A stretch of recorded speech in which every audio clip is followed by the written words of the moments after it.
una puerta que es Murillo, otra puerta que es Velázquez, otra puerta que es Goya y otra puerta que es los Jerónimos. No hay ninguna mujer reconocida. En serio, no se Sí, puede, homenajear a Luisa Roldán. En el centro, el centro espacial del museo, después de la ampliación de Rafael Moneo, hay una sala dedicada a las mujeres. ¿Sabes cuál es? La sala de las musas. Esto es indignante. Es indignante. ujú. Entonces, veo que Cipri expone una cosa importante antes. Sí, Dice, pero, creo que es como dice, no, interesante lo que está dice, planteando no se Cipri. puede hablar de la academia, perdona, o del museo como seres inanimados, porque no es así. Las instituciones son las personas que lo forman. Sí, claro, claro. Pero fíjate, Sí, pero esa es la magia que tiene el patriarcado, ese es el que problema. mientras que la víctima tiene como un nombre y es una persona, el patriarcado es un ente como No, pero, transparente no, pero ojo, que, ojo, ojo. que respira y que no tiene como una personalidad, o sea, no hay alguien que se asume como de, bueno, Sí, yo soy el jefe del patriarcado. no, sí, no, Ximena, pero ojo, no, ese discurso no es válido porque entonces estaríamos justificando y estaríamos limitando las responsabilidades de todos y cada uno Ah, de no, los responsables. no. Y Sí, si sí, quieres sí. podemos hablar de todas esas personas que quiere, o a las que no se refiere Cipri, ¿no? Y es verdad que los... bueno, yo no creo que... Yo es que soy un demócrata radical. Entonces, a mí los pasos que se han dado hasta el momento me parecen insignificantes. Es más, me parecen trágicos que en el 2016, que en el año 2016, Carlos González Navarro montara la exposición Una mirada del otro, y en la rueda de prensa su director, Miguel Falomir, anunciara que ese recorrido se iba a quedar de manera permanente, que, ojo, era mirar el pasado, y ahora me refiero a esa curiosa crítica que salió en el Pasquín, ¿no? Que se llevaba las manos a la cabeza porque había mirado el pasado con ojos del presente. Precisamente es lo que hizo la exposición de Carlos González Navarro. Ujú. Revisó la pluralidad y la diversidad sexual a partir de las obras del pasado. Bueno, la cuestión es que ese relato y ese recorrido, cuando pasaron los 3 meses, desapareció. Y con ello desapareció también el cuadro de Rosa Bonheur. Volvió otra vez a los almacenes, porque el responsable del siglo XIX es una persona que no quiere oír hablar de la diversidad sexual, de la pluralidad social, de los derechos de la mujer. Y es una pintura y es un momento histórico clave en todo eso. No puede representar el museo, no puede seguir representando el papel con el que se constituyeron los museos en el siglo XIX. No nos podemos permitir tener a una persona que esté defendiendo esos ideales y esos principios ideológicos, porque hay muchas otras que están defendiendo lo contrario. Esto es anacrónico. Y esas son las personas que mueven el museo. En este sentido, para mal. Y hay Sí, otras personas que tienen menos poder y que a costa de su salud intentan desplazar el museo hacia propuestas y preceptos más propios del siglo XXI. sí, en ese sentido era lo que me quería referir, como si fuera este actor mágico, pero en realidad estoy pensando como sucede de repente, que es como Scooby-Doo, que Scooby-Doo nunca creyó que el fantasma era un fantasma, sino siempre era una persona disfrazada de algo paranormal. Entonces, pero la cosa es que todos los demás que estamos alrededor pensamos que es como esta figura inamovible porque no tiene nombre, porque no tiene cara, porque, Que no, o sea, pero que sí que la tienen, que sí que la tienen. Yo te podría ahora mismo dar 3 o 4 nombres y entre ellas entre esos nombres habría varias mujeres que hacen imposible y que van a poner piedras en las ruedas de la feminización del Museo del Prado. Pero regresamos al punto, porque creo que ahí sí sería como importante regresar a la idea de si las mujeres tuvieran como ese grado de representación en puestos de poder, entonces ellas podrían como empujar teóricamente. Mira, sería genial que eso fuera así. En estos momentos en el Museo del Prado hay dos mujeres en liza de ser sustitutas, o de sustituir al actual director. Esas dos mujeres que están en liza, te puedo asegurar que no van a mover un dedo por la feminización del Museo del Prado. Ni un solo dedo. Porque no creen en eso. Porque están en contra de eso. Y porque incluso una de ellas es... Bueno, ahí me quedo. No lo garantiza. El problema es que el propio sistema del Museo del Prado expulsa a esos entes y esos individuos que quieren cambiarlo. Porque no está aceptando que su autoridad no se puede seguir ejecutando con autoritarismo. Y lo estamos viendo en todas las peticiones que han salido de Twitter y de las redes sociales y todas las denuncias que se han establecido desde fuera. Cuando Zugaza empezó a abrir el museo a las redes sociales, yo recuerdo perfectamente este discurso de que quería ampliar el tráfico, que quería convertir el museo físico en un museo digital. Claro, lo que no vio venir es que esa autoridad, hasta el momento intocable, convertida en despachos inaccesibles, iba a verse desbordada. Porque al abrir paso a la comunidad te iba a reclamar cosas, como ocurre en todo proceso democrático.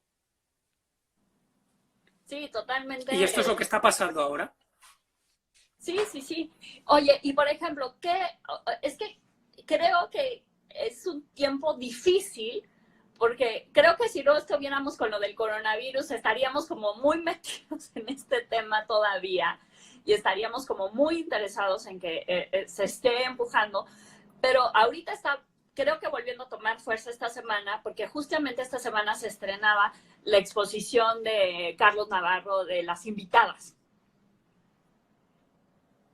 Sí. Entonces, ¿qué es lo que podemos hacer como para seguir empujando que suceda, que sigamos en el candelero, por decirlo de alguna manera? Esto es muy importante. Ahora mismo ha habido un parón en el que de repente estas cuestiones sociales tan importantes han quedado relegadas. Bueno, yo entiendo que realmente es un asunto a vida o muerte por lo que estamos cruzando y esto es así y debemos asumirlo y debemos aceptarlo. Pero no debemos olvidar todo lo demás. Porque de esto vamos a salir, porque de esto vamos a pasar y hay que volver otra vez a reactivar con más razón que nunca el ideario de una nueva sociedad. Y esa nueva sociedad, por supuesto, la bandera que debe guiar es el feminismo. O sea, quiero decir, es el único movimiento político acorde de nuestros días. Las invitadas en ese sentido, que yo he seguido gracias a la complicidad de Carlos, porque hemos estado prácticamente construyendo yo el libro y él la exposición al tiempo. Yo estaba todos los días en la biblioteca y él estaba en su despacho. Entonces, bueno, pues estaba... No, en fin...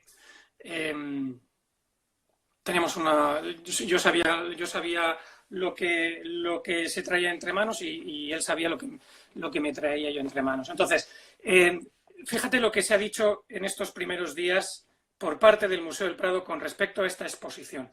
Bueno, como era hasta junio, pues no hace falta Montarla. no hace falta mover el calendario.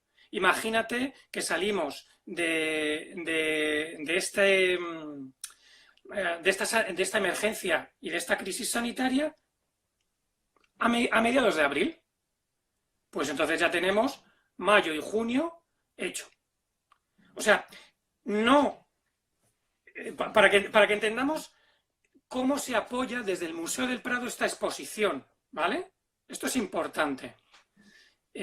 No se dice que todo el calendario se va a desplazar a partir de que salgamos de esta crisis. No, se dice que todo lo que esta crisis se coma a la exposición lo va a perder.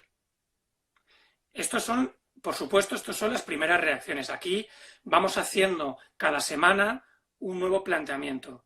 Entonces, cuando ya aceptemos y entendamos que hasta junio de nuestras casas no vamos a movernos, entonces entenderán que esa exposición debe volver a contar desde cero a partir del momento en el que se inaugure, se reabra el museo. Y aquí viene una cosa muy importante en la que estoy trabajando. Bueno, como estoy trabajando en ella, lo leeremos los próximos días en el periódico.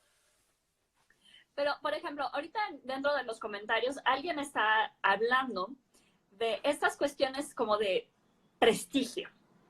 Claro, que claro, regresamos claro. a la idea, que regresamos a la idea del siglo XIX. ¿Qué significa prestigio en el siglo XIX y qué significa prestigio hoy en día?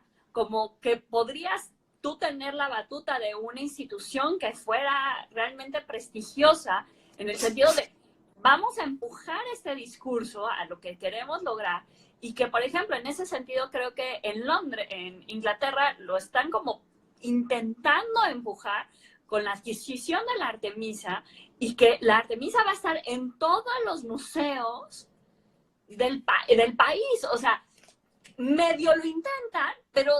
No, a ver, la National Gallery, yo he estado en contacto con ellos sobre este asunto, y ellos tienen creada una línea de investigación sobre la corrección del relato.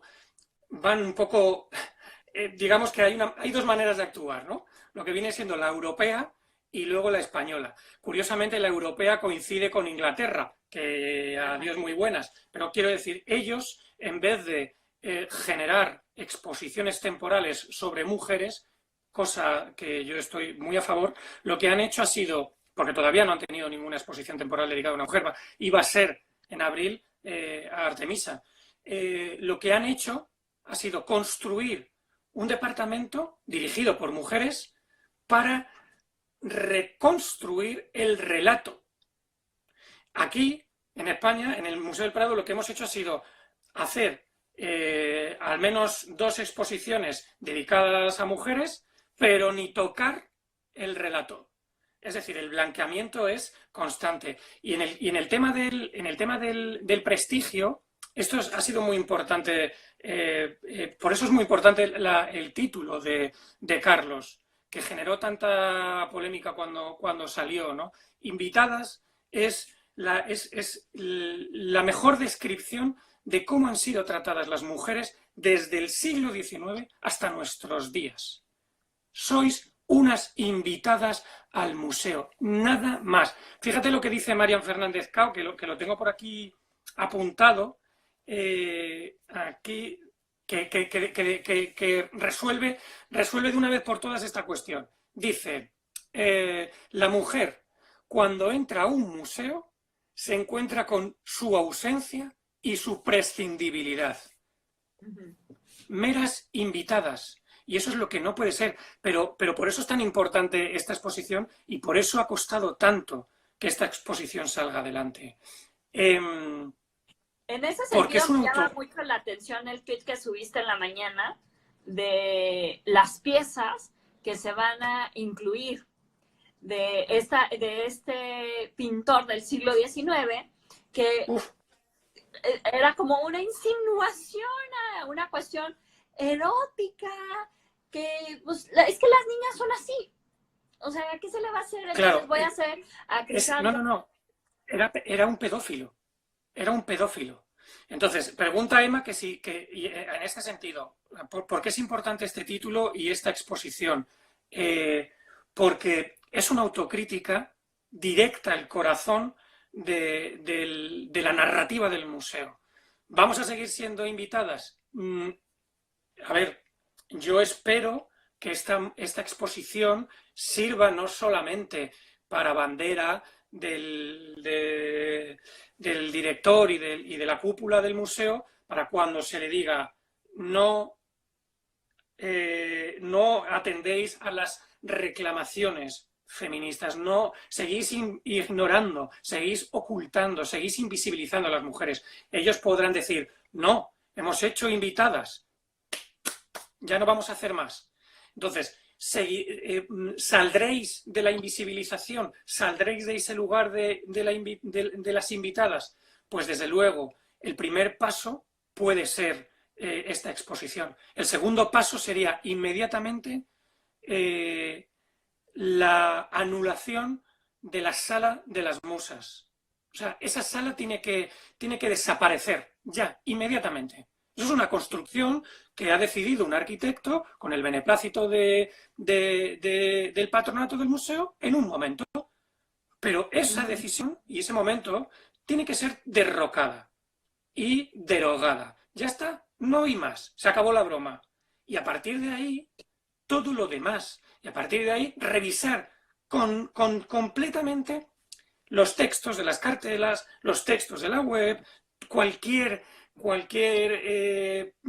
texto científico que se haga, tiene que haber una persona, una editora, que tenga la mínima sensibilidad de estar revisando con esos ojos todos esos textos que está produciendo el museo para la sociedad que lo paga y lo mantiene. Porque el museo trabaja para nosotros. Sí. No, ellos siempre consideran que están más allá del bien y del mal. Pero en ese sentido creo que el título de invitadas es como muy sugerente también, porque es también una invitación a cómo te tienes que comportar. Entonces, si tú eres una invitada y hay, no sé, por ejemplo, aquí en México tenemos como estos textos que son como el manual de Carreño de etiqueta, de cómo te tienes que comportar si tú eres invitado en algún lado. Cuánto tiempo te tienes que quedar, cómo te tienes que vestir, cómo tienes que tratar al otro. Entonces, es como, te estoy haciendo el favor de que te estoy invitando, pero no eres parte de la casa, por decirlo de alguna manera, porque tú te tienes que comportar de cierta manera. En ese sentido, creo que Carlos y tú deberían de ver una película, y todos los invito, que salió el año pasado en México, que se llama Las Niñas Bien. Entonces, es una película que retrata un momento histórico en México que fue a principios de los 80, que fue durante una crisis económica. Y Las Niñas Bien es como esta idea de cómo te tienes que comportar en sociedad y cómo las mujeres no tenían como poder ni agencia de las decisiones que tomaban los maridos. Entonces, Las Niñas Bien se vuelve como este término como de pija, por decirlo de alguna manera. Entonces, es como darle identidad a la niña pija que no tiene agencia dentro de su círculo social y pierde todo el dinero. Entonces, cómo ella se tiene que volver a relacionar con ese círculo sin ella tener ese poder que le daba el estatus, por decirlo de alguna manera. Entonces, creo que en ese sentido, las invitadas no nada más están jugando con el juego de, mira, yo qué buena onda, te estoy invitando a el club de golf, te estoy invitando a mi club al bar donde está prohibido que entren mujeres, perros o cuestiones racistas, como podría haber sido en Estados Unidos, y te estoy dando la posibilidad de que tú tengas esta entrada. Entonces, creo que sí tendríamos que no se tomara como un problema lo que estamos planteando aquí, de que es un problema de España, sino es un problema de cómo entendemos la historia y cómo todos, en este sentido, tú en España y nosotros en México, tenemos que empezar a generar la agencia y a comportarnos como pues mira, también nos pertenece. Aunque no estemos allá, aunque nosotros no paguemos Claro. los impuestos allá, ya no es tuyo. Eso es, pero fíjate, esa concepción del historiador que tiene en cuenta el contexto material es un concepto que tiene cerca de 80 años, ¿no? La importancia de recuperar el materialismo, la importancia de recuperar el debate contemporáneo para la historia del arte, esto... me preguntabas antes por las... ¿Dónde está Ximena? Ah, vamos, ¿qué es eso? Son los perros que están encima de mí. ¿Cómo se llaman? Este se llama Pío. Sí. Y este, Se llama Teo. Pío y Tirso. Ah, maravilloso. Maravilloso. Son preciosos. Bueno, lo que te quería decir es que, claro, esto es una toma de conciencia imprescindible bajo mi punto de vista y desde ahí es desde donde yo he construido el libro, que es una toma de conciencia política del historiador del arte. El historiador del arte, desde todas sus dimensiones, desde el periodista, desde el profesor de instituto, profesor de universidad, desde el comunicador, todas las partes, porque ya el debate lo estamos construyendo entre nosotros, entre la comunidad. Y lo que debemos hacer precisamente nosotros es no repetir la miseria de relaciones con aforo limitado que ha repetido y que ha constituido el museo. Es decir, si nosotros estamos intentando desbordar el museo y diciéndole queremos participar del relato que nos corresponde como agentes sociales y agentes culturales que somos, desde todos los ámbitos, lo que no podemos hacer con nosotros mismos, que es lo que se está haciendo en estos momentos, vamos, y yo lo he vivido en mi propia carnes, lo que no se puede hacer es repetir y replicar el mismo discurso que ha estado lanzando el museo contra los foros que intentaban desbordarlo. Es decir, menospreciar, ignorar, calumniar. ¿Para qué? Si la historia del arte se construye con hipótesis, debate y si supera el debate, consenso. Consenso y consenso. Si nosotros, desde fuera del museo, pero ahí, por ejemplo, ya estamos marcando los límites del debate, estamos siendo museo de nuevo. Sí, pero por ejemplo, en ese sentido creo que el problema sería el consenso. Porque entonces regresamos a un tema en un problema legal que sería que si dejamos que los derechos sean a votación, entonces existe la posibilidad de que no tengas el quórum suficiente para que se alcance esa votación. Más bien yo creo que tendríamos que hablar como de derechos básicos, que es el derecho a la equidad. Y como derecho a la equidad, la pregunta que creo que básica es si las mujeres es el 50% de la población, si las mujeres tienen como este lugar estratégico dentro de la historia del arte, la pregunta sería, ¿y por qué no están? Claro, pero yo no estaba planteando la incorporación de la mujer como algo a consensuar. No. Claro, esto es una ley. No, esto es una ley, esto es una norma. En España se aprobó en 2007 y en las instituciones públicas se debe ejecutando desde entonces. Han pasado 13 años y seguimos esperándola, ¿vale? No, yo a lo que me refería con el consenso era a la incorporación de nuevas propuestas, a la incorporación de nuevos relatos, a la incorporación de nuevas perspectivas políticas a la historia del arte, por lo que decías, ¿no? Por el alumbramiento político en España, en México, donde sea. Claro que el historiador del arte tiene que romper ese corralito y salir hacia otros lugares. Oye, y en ese sentido, ¿tú crees que, por ejemplo, con el problema del coronavirus y cómo vamos a relacionarnos en los espacios públicos de una nueva manera,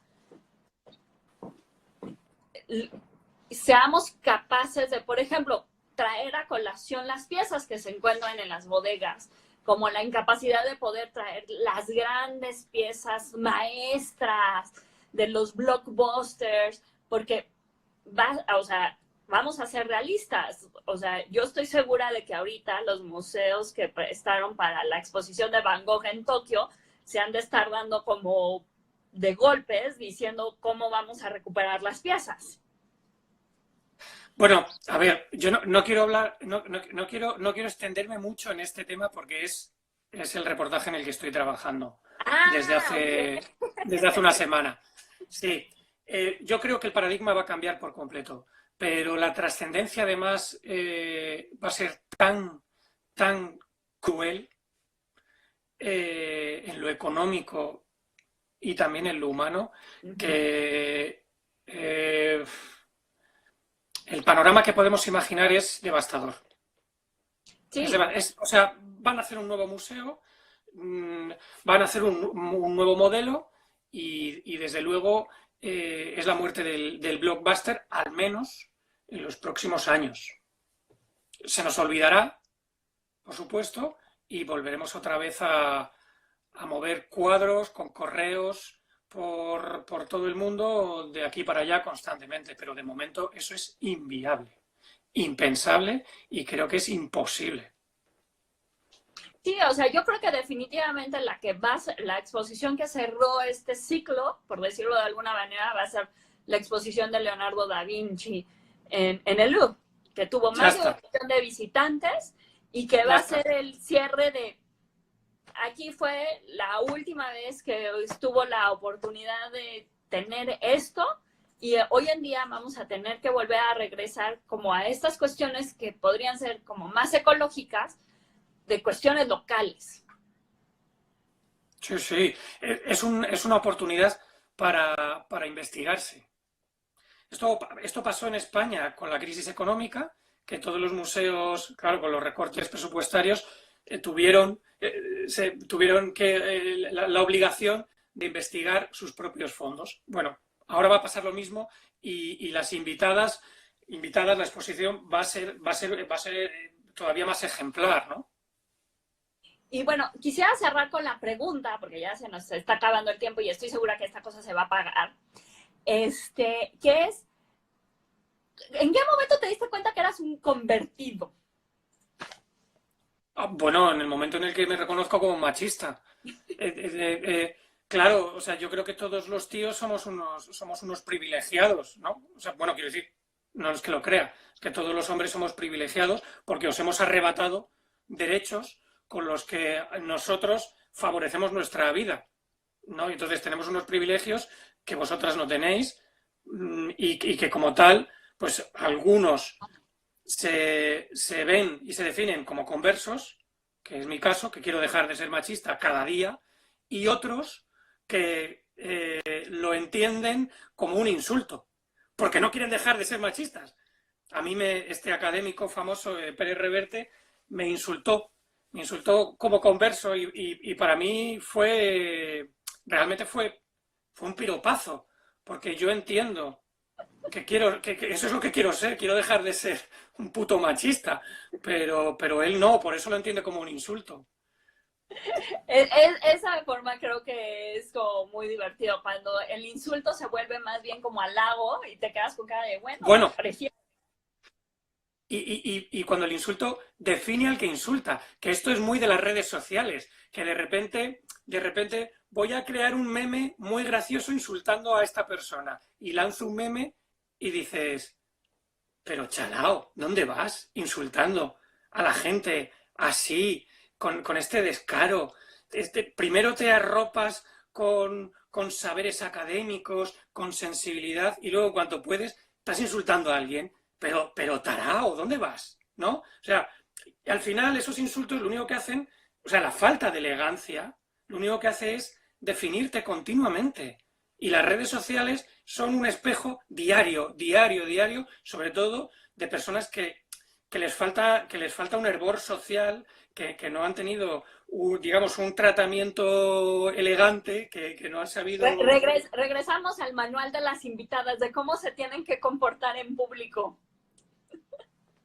Hay muchos tíos en este país, en España, que les falta un hervor feminista. Y eso está en todo, en la conducta, en los insultos, en eso, ¿no? En el corralito. Oye, tú aquí no pases, que esto es mi propiedad y solamente habla a quien yo invito.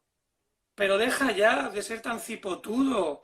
Si estamos construyendo una nueva sociedad, empieza ya.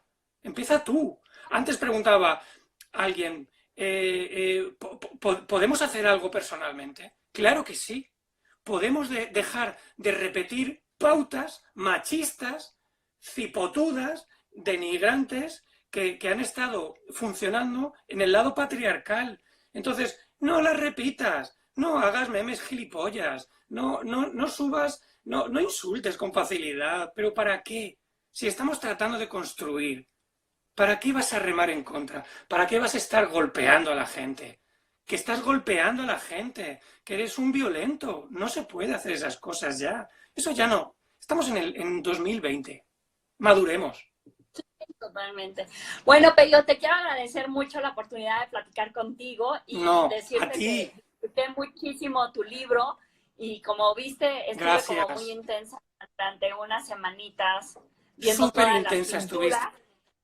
Súper intensa y me encantaba, la verdad. Para mi ego estaba súper hinchado. Ya decía, wow, madre mía.